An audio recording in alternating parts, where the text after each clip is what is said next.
자, 이제 그 104쪽에 고소설론과 작가 이제 거의 다 끝이 다 오고 있습니다.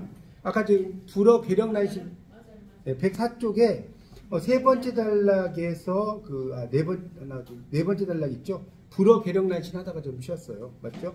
이 앞에 자가 생각했다고 기억나시죠? 공자께서 말씀하지 않으셨다. 그러니까 여기 여러분 이제 이것도 시험에는 안 나오지만 언과 어의 차이가 뭐냐면 어는 혼잣말이 혼잣말. 여러분 이제 공부를 할 때는 시험 위해서는 공부가 다가 아니에요. 이거는 모놀로그. 근데 이거는 대화. 그러니까 혼잣말일 때는 절대로 이거 쓰면 안 돼. 그러니까 노너라고 하는 거는 공자가 제자들하고 왔다리 갔다리 하는 이야기죠. 맞잖아요. 혼잣말이 아니잖아요. 그래서 노너라고 씁니다. 근데 혼자 하는 말은 원이라고 합니다. 아시겠죠? 뭐 이런 거 시험에는 안 나오는 상식으로 안 쓰세요. 그러니까 이게 이제 요거는 모놀로그. 영어까지 쓰면 재밌잖아요. 이건 다이아라는 게 둘이는 있어요. 모노가 하나. 근데 꼭 뭐 둘만 의미하는 건 아니고 셋도 다이얼로그고 넷도 다이얼로그입니다. 하여튼 자 다시 그래서 자불어 괴력 난신 내 현실주의적 세계관 이제 좀 아시겠죠? 아까 제자가 죽음이 뭡니까? 내가 삶에 대해서도 모르는데 무슨 죽음을 이야기하느냐? 조상신을 어떻게 모십니까? 네 부모도 잘 모시고 그런 말에 그런 이야기에 공자의 말씀입니다. 틀린 말이 아니에요. 요즘에 틀린 말 아니죠.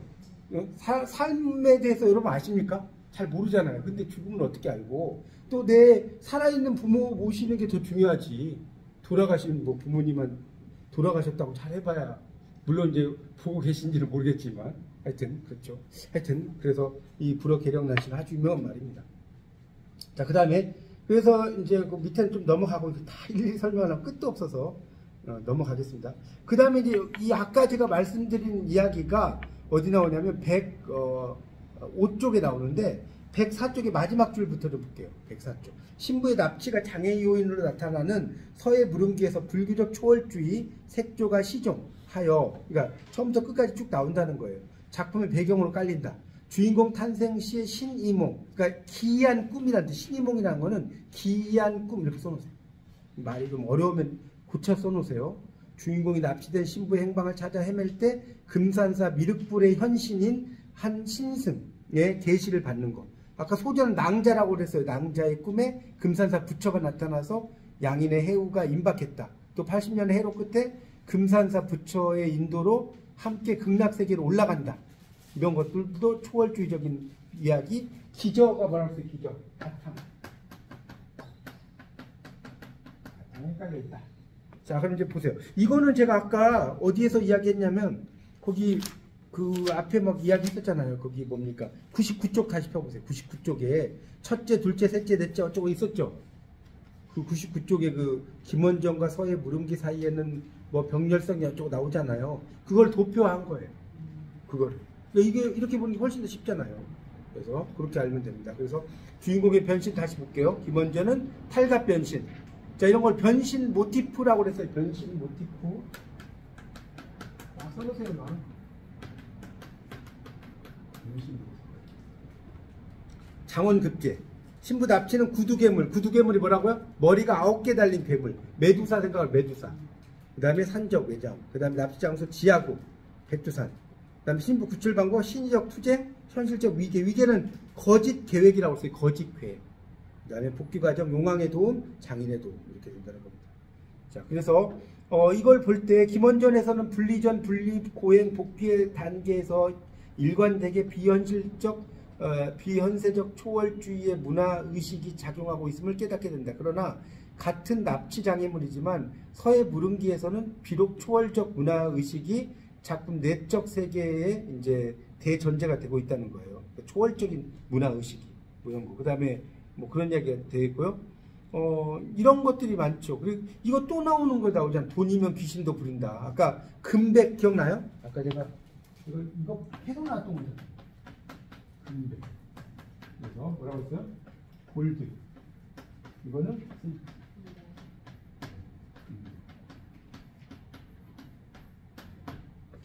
그걸 이야기한다고 그랬어요. 돈이면 다 된다 이 말이죠. 물질 만능주의 그런 것을 이야기하고 있습니다. 넘기세요. 그 다음에 그 106쪽에 보면 혼사장애에 대한 이야기가 또 나와. 인신매매, 성적 갈등 뭐 이런 것들도 나오고 있습니다. 하여튼 그 본문의 내용은 여러분 읽어보시고요. 그래서 창녀촌 포주의 고백적인 절규를 보여주는 인용문으로도 짐작할 수 있듯이 이 작품에서는 경제적인 문제나 본능적인 충동, 애욕의 문제 등 이익사회, 아까 그 개마인 샤프트, 계절 샤프트 기억나시는데 나셔야 한다고 제가 말씀드렸죠.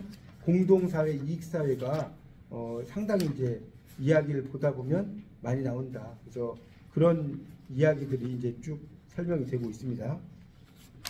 그래서 여러분이 이 개마인 샤프트, 계절 샤프트는 이걸 뭐 시험에 그게 나오진 않아요. 그런데 문학을 공부하다 보면 되게 많이 나옵니다. 그 표현들 좀 뭐 그 글자를 철자를 쓸 필요는 없는데 공동사회 하면 개마인 샤프트, 이익사회는 계절 샤프트, 이 정도는 여러분이 좀 알아두시면 돼요. 공부는 제가 이야기했잖아요. 있어 보이려고 하는 거, 있어 보이려고. 공부 여러분 왜 하냐? 있어 보이려고. 좀 더 있어 보이죠. 자, 다시 이제 보겠습니다. 이게 이제 보면 이 책이 비슷한 얘기가 계속 반복돼요. 그래서 이제 경제적 문제 이런 것들에 대해서 이익사회적인 양상이라는 거죠. 자, 그 다음에 혼사장애 뭐 이런 건 여러분 좀 읽어보시면 될 것 같고, 이제 거기 그 106쪽에 그 셋째부터 볼게요. 셋째. 혼사장애 극복 방식이 이제 추구가 되었는데, 그 마지막 단락, 동소저가 심야의 산속을 헤매다가 천길 구렁으로 떨어져요. 초월자의 구제에 의해서가 아니라 바닥에 낙엽이 받쳐줘. 이게 또 재밌죠. 바닥에 낙엽이 받쳐준다. 이런 거를 뭐라고 하냐면, 제가 이야기했나?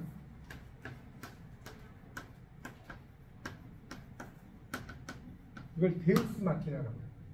데우스 마키나 뭔지 아세요? 무엇인가? 무엇인가지 뭐죠?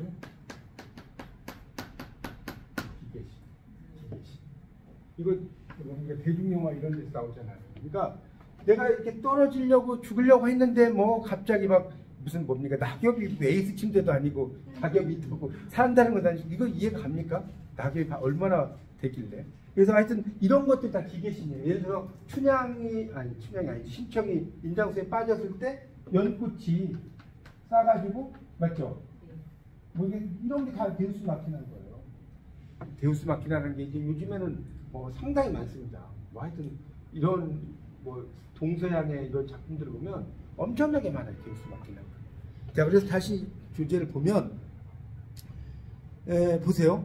그 다음에 어디에다 말했어? 낙엽 이야기했죠. 107쪽. 동소저가 탕자 호생에게 쫓겨 도주하다가 사태가 금박해져 강물에 떨어졌어요. 자살을 기도하면 거북과 같은 영물에 의해서가 아니라 동소저를 찾아 때맞추어 그곳에 도착한 남편 왕석작에 의해서 구출된다. 그러니까 이런 것도 이제 데우스 마키나의 범주가 넓어지는 거예요. 그러니까 죽으려고 했는데 구해줘 사람이. 그것도 기계신인 거예요.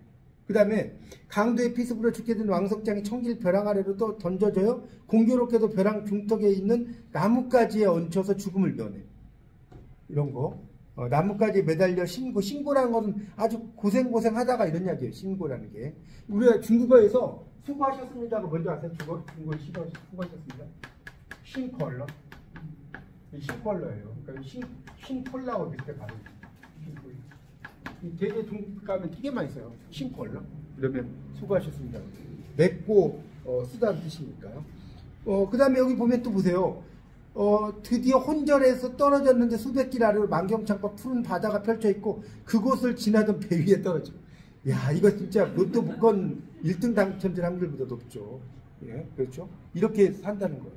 이런 것들이 이제 그런 심파극적이고 우연성의 개입 이런 것으로 이제 막 가는 거죠. 그런 것들이 이제 쭉 나오고 있습니다.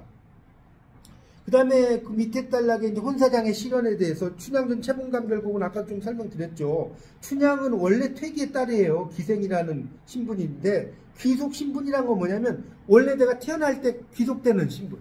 그러니까 이것도 사회문화 시간에 공부하셨을 텐데 귀속적 지위라는 게 있고 성취적 지위라는 게 있어요. 지위. 다 아시나요? 뭐냐면 귀속적 지위는 태어날 때부터 내가 예를 들어서 막 대기업에 뭡니까 회장의 아들이야. 그러면 이 사람은 그냥 가만히 있어도 물려받죠. 예를 들어서. 근데 성취적 지위는 완전히 흑수저인데 막 진짜 완전 밑바닥에서 우리가 징기스칸 같은 경우도 정말 거의 밑바닥이었잖아요. 그래서 위로 올라가잖아요. 그렇게 높은 위치에 올라가는 것은 성취적 지위. 이해가십니까? 기속적 지위는 원래부터 잘 사는 집에 뭐 금수저로 태어났단 말이에요. 근데 이거는 흑수저로 태어났는데 열심히 해서 금수저가 됐어요. 그걸 성취적 지위라고 하는 거예요. 자, 그래서 이제 다시 보면 귀속신분으로 이제 천인계층, 이두령과 결연, 인연을 맺었죠? 그래서 이제 나은 이치, 확보하려고. 그러니까 이게 춘향전을 그 마르크스주의적인 비평에서 보면 춘향이 도박을 한 거다. 그렇게 이야기해요. 이게 제 말이 아니고 비평가들의 말이에요. 그러니까 춘향이 이몽룡이 분명히 과거에 합격을 했을 거라고 생각을 해서 그냥 버텼다. 그렇게 이야기를 해요. 그러니까 정말 사랑을 뭐 이런 것 그렇죠. 만약에 생각을 해보세요. 이몽룡이 과거에 합격을 안 했다. 어떻게 돼요, 춘향이? 뭐 옛날에는 그냥 뭐 한 명 죽이는 건 일도 아니잖아요. 옛날에는 맞죠. 그래서 그렇게 마르크스주의 비평에서는 이렇게 또 이야기를 합니다. 하여튼 다시 그래서 이 채봉관별곡에서는 근데 원래 이 채봉관별곡에서는 채봉이 이제 양반집 딸이라고 그랬죠. 근데 집안이 이렇게 몰락하면서 기생이 되는 거예요. 그래서 이제 기생의 장부를 뭐라고 하냐면 기적이라고 해요. 이런 말 들어보셨어요? 기적이 일어났다. 기적 말고 기적 명단 거기에 이름이 올라가는 그런 이야기인데 그래서 이제 여기 나오죠. 부친의 비리, 금품이나 인신의 향응으로 관직이 매매되던 그런 시대부터 혼사장애가 유발된다. 뭐 이런 이야기 나오고요. 넘겨보세요. 자, 108쪽으로 넘어가면 그래서 이제 춘향은 수청을 거절하잖아요. 다 아시는 이야기잖아요. 변학도의 추상이란 건 뭐냐면 가을 서리. 108쪽이 추상 같다는 말은 가을 서리 같은 출두령이 떨어지니까 금품으로 포조를 매수해서 위기를 모면하려 한다. 그것이 불가능해지자 변학도 앞에 출두한 춘향은 너 같은 천기배가 수절이 웬 말이냐라는 핍박에 충효 열려 상하 있어. 뭔 말인지 아시겠죠? 그렇게 이야기를 합니다. 뭐 그런 식으로 이제 쭉 이야기를 해요. 암명하사 출두 이런 이야기하고 그 다음에 이제 채봉관별곡에서는 채봉이 투옥된 모친의 구명비를 마련하기 위해서 기생으로 전락한다. 나오죠? 약혼자 강필성과 혼사는 성취할 수가 없어져 버리죠. 그리고 그래서 결국 이제 그 다음에 이게 중요한데 춘향이나 채봉관별곡의 혼사장애는 역사와 사회의 존재론적 고뇌를 보여주는 것이다. 그래서 현실주의적인 미학을 바탕으로 해서 작품이 전개되었다. 그렇죠? 그러니까 이게 무슨 말이냐면 그 당시에는 이제 막 양반을 사고 팔고 이런 속량이란 말이 있다고 했잖아요. 그런 것들이 있었고 또 그 당시만 해도 춘향전이 있을 때만 해도 이렇게 이제 그 양반과 그런 뭐랄까 요즘으로 말하면 어떻게 설명해야 되나? 엄청난 부잣집 아들, 대기업 회장의 아들이 그냥 평범한 여자하고 결혼하는 거죠. 그런 거하고도 상당히 연결이 되는 이야기가 되겠죠. 그래서 이제 결론을 보면 기본형의 구조는 그 밑에 있어요. 주인공의 혼사장애가 분리, 고행, 귀한, 이례적 순환 끝난다고 그랬죠. 아까 제가 얘기했던 썸머리라고 이 기본형은 그리고 이 존재론적인 고뇌의 실상을 이야기했다 하면서 이제 쭉 여러 이야기가 나오니까 그건 넘어가고요. 자, 109쪽으로 넘어가겠습니다. 109쪽. 그 위에 있는 이야기는 그냥 넘어가겠고요. 거기 그 어떻든 그 정도부터 볼게요. 어떻든 2.3 바로 위에 조선조 후기 소설에서 미학의 주요한 맥락을 이루고 있는 것은 현실주의적인 세계관보다는 초월주의적인 세계관 쪽이다. 실학적 엘리트. 엘리트란 것은 우수 돈의 집단이라는 뜻입니다. 엘리트. 요즘도 엘리트란 말 쓰잖아요.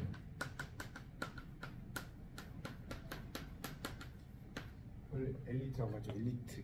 그래서 실학적인 엘리트에 주도된 현실주의, 실용주의가 확대되면서 역동적인 다이나믹한 움직임을 보였다 했지만 대하 소설의 테마로 주제로 발전되었으리라는 기대는 하기 어려운 듯하다.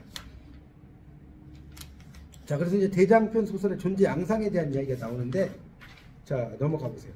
110쪽. 대부분의 가문 소설이 이렇다는 거예요. 주인공은 문벌을 자랑하는 상층 귀족 출신의 남녀예요. 가문 소설의 지향점은 무한한 번영, 가부장 질서의 회복이고요. 가문 소설은 많은 종류의 갈등, 세 가지 갈등이 있어요.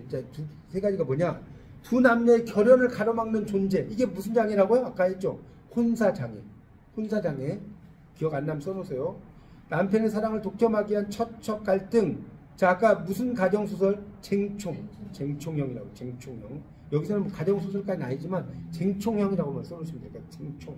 그 다음에 계모와 전시소생 자식 간의 갈등. 이런 것이 있다는 겁니다. 그래서 이제 거기 보면 남자 주인공이 결혼을 하는 방식이 이렇게 1대, 2대, 3대가 있어요. 거기 보면. 보통 기본적으로 이 대장편 소설은 남자가 3명의 여자와 결혼하는 게 기본이에요. 그래서 거기 보면 1대, 2대, 3대 보이시죠? 그 1대 여자들이에요. 밑에 보면. 소현성 밑에 화부인, 뭐 석부인 막 나오죠. 그 다음 2대 소은성, 소영 뭐 쭉 나오고 소은명 뭐 이렇게 나오죠. 그래서 이제 밑에 보면 좀 위에 보세요. 박스 위에. 소현성, 소은성, 소운명이라는 3대에 걸친 이야기로 되어 있는데 각 세대별로 남자 주인공이 결혼하는 방식은 일정한 규칙성을 보인다. 그러니까 1대 소현성, 2대 소은성, 3대 소운명이잖아요. 소씨 이렇게 집안인데 거기에 부인들이 이렇게 3명씩 나오잖아요. 그렇죠? 나오는 걸 이야기하는 겁니다. 그래서 모든 혼인의 순서는 중간적인 존재와 먼저 결혼해요. 다음으로 최선의 인물과 혼인하고 최종적으로는 최악의 인물과 혼인해요. 이해가십니까? 그러니까 A번에 나오는 사람들은 전부 다 뭐라고요? 거기다 써놓으세요. 중간형. 근데 B는 최선의 인물, 가장 착하다 이런 이야기죠. C가 최악의 인물이라는 거예요. 첫 번째 혼인은 매우 자연스러운 상태, 주인공 혹은 주위 사람들에게 불만족스러운 것. 두 번째 혼인은 첫 번째 혼인에 불만을 품은 주인공 혹은 주변 사람들이 노력을 해서 난관을 극복해서 완성시킨 것. 세 번째 혼인은 여성의 뜻에 따라 이루어지는데 늑혼. 아까 이야기했죠. 늑혼이라는 뭐라고 써요? 강제결혼, 늑약, 을사늑약이라고 했잖아요. 그래서 강제적인 수단이 동원된다. 뭐 이런 식으로 이야기가 진행이 된다는 겁니다. 그 다음에 이제 밑에 4번에 가문소설에는 가정과 궁정, 가정사와 국가사가 밀접하게 연결되어 있어요. 황제에게 무고해서 주인공을 음해하거나 가문 내 적대자가 궁정의 간신배와 결탁해서 음모를 꾸미기도 하고요. 뭐 이런 것들도 이제 많이 나옵니다. 또 황제의 명령으로 주인공이 마음에도 없는 공주와 혼인, 아까 늑혼이라고 그랬어요. 다른 부인들과의 갈등. 또 주인공의 출전장 중에 처척 간의 갈등, 계모와 며느리와의 갈등도 있다는 것. 마지막 가문소설은 천상계와 지상계의 이중 구조가 있다는 것. 그래서 구운몽의 소설적 전통. 구운몽도 천상계의 성진이 지상계의 양소유로 가잖아요. 그렇죠? 그런 것을 이야기하는 겁니다. 자, 밑에는 넘어가고요. 자, 112쪽. 자, 거기에 보면 이제 소연 성록 연작, 유씨 3대로 연작, 임씨 3대로 연작 나오죠? 이원적 세계관이 약화되고 강화되고, 그 다음에 여성 활약이 전혀 없어요. 미약했다가 강화되고, 그 다음에 사실화 지향성이 강화됐다가 약화되고. 이게 그 시험에 좀 잘 나와요. 거기 그 112쪽이 도표 나온 거 있지 않습니까? 요거는 저는 한 3개 좀 펴놔야겠다.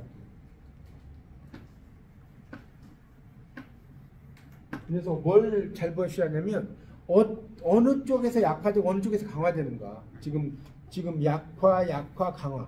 거기 동그라미 주세요. 이원적 세계관이. 그 다음에 여성의 활약은 전무, 미약, 강화. 동그라미 주시고, 사실화 지향성은 강화, 약화. 강화, 약화. 그러니까 이원적 세계관 같은 경우는 약약강이죠. 여성 활약은 전무했다가 미약했다가 강화돼요. 그 다음에 사실화 지향성은 강화됐다가 약화된다. 이런 것들을 좀 잘 보셔야 되겠습니다. 그래서 이제 112쪽에 도표 밑에 이원적 세계관의 약화에서 강화 나왔죠. 태몽의 경우에 소현성록에서는 소현성의 태몽만 간략하게 지시돼. 유씨 3대록에서도 유연의 태몽만 간략하게 제시돼. 근데 임씨 3대록에서는 인물마다 태몽이 결합되어 제시되고 있다. 나왔죠. 그러니까 강화된다는 거예요. 이원적이라는 것은 현실과 어떤 뭡니까? 초월적인 세계, 그 세계를 이야기한다라고 보시면 될 것 같아요. 그 다음에 천상적 질서의 개입에서 보면 소현성록에서는 위기 극복에서 천상적 존재의 개입이 제시되지 않고, 천정인연, 이건 뭐라고 써요? 하늘이 정해준 인연. 이건 천정배필하고 똑같은 거예요. 아까 천정배필이란 말 나왔었는데,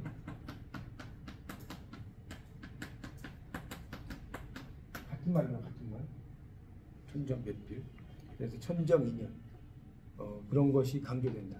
자, 유시 3대록에서는 위기 극복과 혼사장애의 경우 천상적 질서의 개입이 배제가 된다. 빠진다는 소리죠. 임시 상대록에서는 위기 극복과 혼사장애에서 천상적 질서의 개입이 강화된다. 강화돼. 그리고 천상으로 올라가는 거. 자, 소현성록 유시 3대록에서는 지상에서 죽어요. 그러니까 지상에서 죽는다는 건 약간 뭐라고 했어요? 세속 소설의 경향이에요. 그렇게 써놓으세요. 그런데 임시 3대록은 천상으로 와. 그러니까 이건 뭐겠어요? 신성소설. 신성소설. 그리고 역사적 사실의 차용. 빌려 쓰는 걸 보면 소현성록 유시 3대록은 역사적 사실의 허구적 인물이 결합돼. 임시 3대록은 역사적 사실의 허구적 인물이 결합되긴 하지만 역사적 사건 자체의 내용은 작가에 의해 허구됐는데 역사적 사실의 외형적 사실만을 빌려 쓰는 것이다. 이렇게 써놨죠. 하여튼 이제 말을 참 어렵게 써놨는데 역사적인 그 사건에다가 사실에다가 허구적 인물이 결합되는 것이 임시 3대록에서 많이 나타난다는 거예요. 근데 역사적 사실의 외형적 사실만을 주로 이제 빌려 쓴 것이고요. 그 다음에 이제 여성 활약상을 보면 점점점 여성의 역할이 강화된다는 거예요. 그게 또 중요하죠. 점점점 여성의 활약이 강화된다. 그렇게 알면 됩니다. 그래서 113쪽에 이제 이것도 아까 나왔던 이야기도 구분하면서 아까 하나 나왔던 게 또 나왔죠. 뭡니까? 거기 105쪽에 보면 105쪽 보세요. 도표 나왔던 거 똑같은 거 아니에요, 지금? 맞죠? 그런 것들이 이제 나오고 있습니다. 자, 그래서 이제 마지막으로 이런 그 3대록 소설의 소설사적 의의만 하면 이제 끝나요. 조선조의 대장편 소설 출연의 문학적 배경을 탐색하는데 기묘한 자료로 평가된다. 이렇게 이제 볼 수가 있겠고요. 그 다음에 연작형 3대록 소설의 보편의 양상을 확인한다. 그리고 연작형 3대록 소설은 조선조 대장편 소설이 전개되어 나가는 방향을 추론하는 데 도움을 준다. 또 연작의 근거를 정확하게 제시하고 있다. 그리고 분량상의 차이 현상을 통해서 장편화된 원리를 탐색할 수 있다. 더 길어진다는 소리죠. 실기류. 실기류라는 것은 실제로 일어난 일을 기록하는 걸 실기류라고 그래요. 그런 것에 영향을 주었다. 뭐 이런 정도로 보시면 되겠습니다. 그러니까 이런 경우는 이제 시험에 대장편 소설 중 연작형 3대록 소설의 소설사적 의의에 해당하지 않는 것은 이런 식으로 시험에 나와요. 해당하는 것은 안 나오고 해당하지 않는 것으로 주로 나오니까 그런 걸 좀 염두에 두시고 여러분이 보시면 될 것 같습니다. 이렇게 해서 이제 이 고소설론의 작가는 이 정도로 마무리를 하도록 하겠습니다.